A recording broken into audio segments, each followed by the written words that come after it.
What's up, guys, and welcome to another episode of the Powerhouse Mentality Podcast. I am your host. I am Caitlin Kenna, and guys, I'll be real with you. Right now, I just finished up a training session, and it was pretty disgusting. It was gross, it was humid, the workout was really difficult, and I'm covered in sweat and feel just nasty. But usually this is how kind of my podcasts go. I have a thought and I need to talk. So that's where we're at. And honestly, that's one of my favorite parts about podcasting is because I'm allowed to just say what I want and say what I feel like is going to give people value. And if my words don't make much sense today, it's because I haven't had my post-workout shake yet. So my brain is deprived of glucose. But you know what, guys? We're going to roll with it because I really think that this message is going to provide you with a ton of value. If, of course, you hear it, you take it, and you execute upon it and implement it into your life. Because, and I say it a lot, knowledge is not power. Knowledge is only as powerful as you make it. Because if you absorb all this knowledge and just absorb all this information, but you don't do anything with it to help you improve your life, then what's the point? It's kind of just taking up space in your brain. So, hear what I say, relate it to your life, and allow it to help you, because that's exactly why I talk here, guys. I talk from my own experience. I'm not a professional. I like to think that I am, but I am not. But, I've been through some shit. So have we all. And that's kind of where I want to start. A lot of people like to use the excuse as life is hard for them. But if you really think about it, why is life harder for you?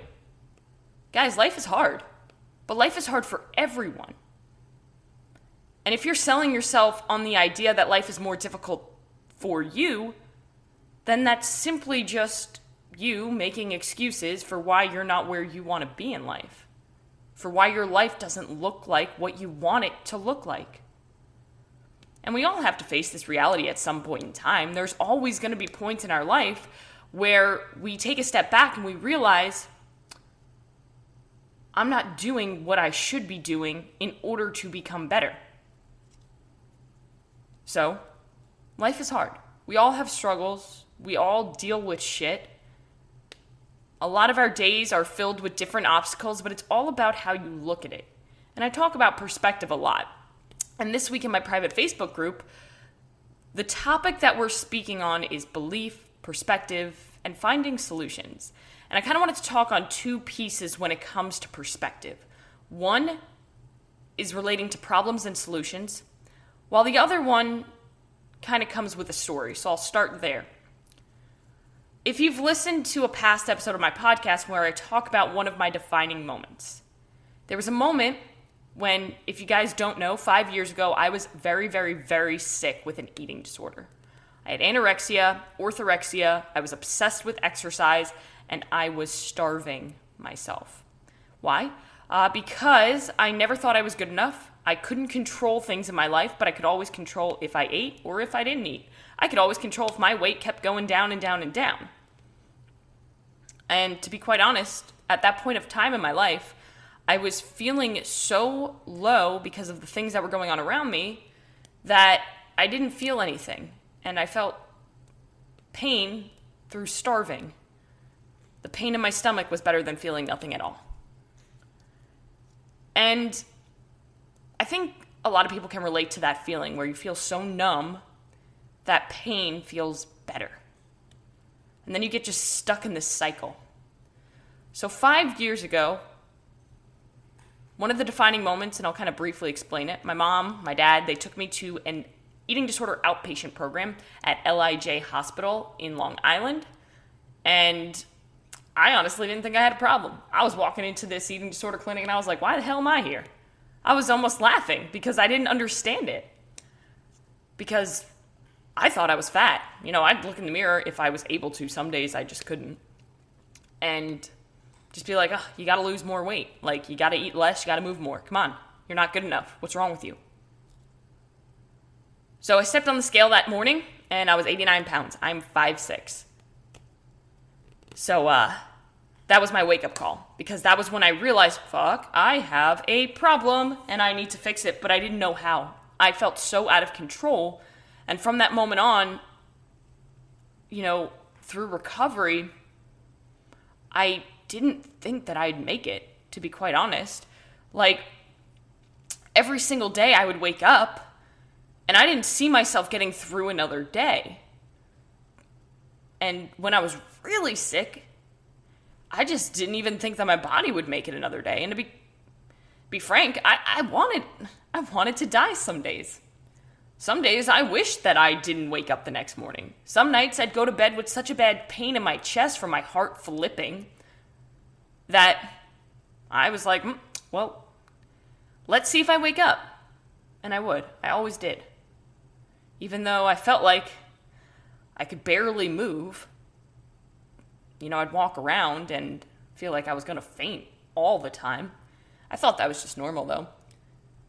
So, one of the biggest things that got me out of that situation, because I get that question a lot, how did you recover? How did you get out of that? How are you here now? Well, I don't remember a lot from that point of time in my life. I think it's just because of the amount of stress that I was under, but also the fact that I was literally just starving my body, and I had probably killed a lot of brain cells in the process. So, one thing I do remember, though, very distinctly, is that every morning I would wake up and I wouldn't think that I could get through another day of recovery. I didn't think I could do it. I really didn't. But at the beginning, it wasn't for me. It was for my mom, And I think if you're really struggling to get started with something and you can't do it for you, then do it for something else. Do it for your kids. Do it for your spouse. Do it for your parents. Do it for somebody. Or do it for something. If you can't do it for you. And that's kind of where I started. Every morning I'd wake up and I'd say, do it for her. Because every night she would be up crying. And I was sick and tired of destroying my mom because she was watching me die, but she was so helpless because I was so stubborn and I was so helpless. So I made the promise that I would do this for her. And then, a couple weeks go by, and I'm gaining weight. I'm feeling horrible. I wasn't able to work out. And I started really struggling. And so I started just telling myself, one more day. You can do one more day. You can do one more day. You can always do one more day. And I tell this story to tell you guys that no matter how hard your life is right now, no matter how much shit is piling up, and no matter how helpless you feel, and no matter how backed up against the wall you feel, you can always go one more day. And then you can go one more week, and then one more month. And then you start seeing progress. And then you start gaining belief in your abilities to accomplish the goal or recover or whatever it is. I know that there are going to be really hard moments in everybody's life. But it's cliche to say it. However, you are undefeated on your most difficult days. So, here's where perspective comes into play. Because a lot of people will allow that horrible time in their life, those horrible things, the horrific things that happen to them, they'll allow it to define them. They'll allow it to become their prison that holds them back from being the best version of themselves.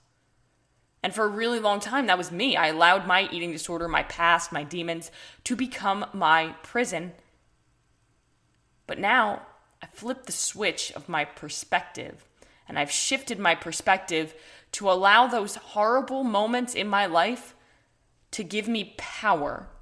And power in my own life to keep working harder and to keep pushing to be the best I can be and never leave anything on the table, because life is short, and I know that because I was basically on my deathbed. But it allows me to have power to help other people, because I don't want anybody else to feel as low as I felt in those moments. Because I know exactly what it feels like to look at yourself in the mirror and hate the person that's staring back at you. And feeling so helpless and not knowing how to make the change, but knowing that you had to and knowing that you wanted to so desperately, but not even knowing how to start. Just start. If you're really unhealthy and you really want to lose weight, right? We'll use that as an example. You don't have to go to the gym. You don't have to go dominate the world. You don't have to go start eating chicken and broccoli all day. Just go on a walk. Drink some water. Do something for your body, because something is always better than nothing. If you're so low in depression that you feel like you can't even get out of bed, I know what that feels like. Just tell yourself, put your fucking feet on the floor. Because if you can put your feet on the floor, then you can stand up. And if you can stand up, you can walk to the bathroom. And if you can do that, you can get in the shower. And if you can do that, you can one task at a time. You can always do one more. So when bad things happen, or when you look at your past and you're looking at all these horrible times that you've been through, don't allow it to be your prison. Allow it to give you power. Okay, and the second thing with perspective is problems and solutions. So, what is anxiety? Because we all deal with it. It's a pretty common thing in today's society. Anxiety is simply us focusing on the things that we can't control. Because generally, when we become anxious, we become out of control, and we're trying to control things that we can't. For example, if you're traveling and your flight is delayed because of weather, you become really anxious generally. And you're becoming anxious out of something that you can't control. You can't control the weather. So the reason why we become anxious is because we're focusing on problems instead of looking for solutions. So problems equate to anxiety, while solutions equate to growth. My coach always tells me, no problems, only solutions. And ever since I've started implementing that into my life, every single time that some problem comes up, that's what I say to myself. No problems, only solutions. We're going to figure it out. Because you can freak out or you can figure it out. And when you freak out, absolutely nothing gets done. Generally, when you freak out, you drain your energy, you drain your focus, you're out of control, you hurt other people in the process, you create other problems that wouldn't exist. So instead of focusing on the problem, focus on the solution. Finding a solution and creating physical action that you can take to fix that problem and make it a solution. And it's all about perspective. And it's hard in the moment to literally stop that anxiety and stop freaking out about that problem. But hey, freak out for a second and then take a step back and say, okay, what can I do to fix this? Is there anything that I can do in this moment right now? If there is, cool. Start fixing it. If not, stop worrying about it. Anxiety is only going to take your focus and energy away from other things that should be a priority in your life. So guys, the point of these two things is to not only allow you to have a brighter perspective towards life, because perspective drives performance, like I've spoken about on a past podcast, but to allow you to believe that even when you're in the lowest of the lows and at the hardest times where you don't think you can do anything to figure it out, you can always figure it out, and you can always go one more day. So guys, I hope that message helped you. If it did, please write a review, share the podcast, all of the information down below for joining the Facebook group. The Facebook group is free to join, and I promise you that it'll help you in really any area of your life, because my mission is to be able to help people through fitness, nutrition, and mindset to become the best version of themselves. So go out today and do one thing that's going to make you 1% better and take you one step closer to where you want to be.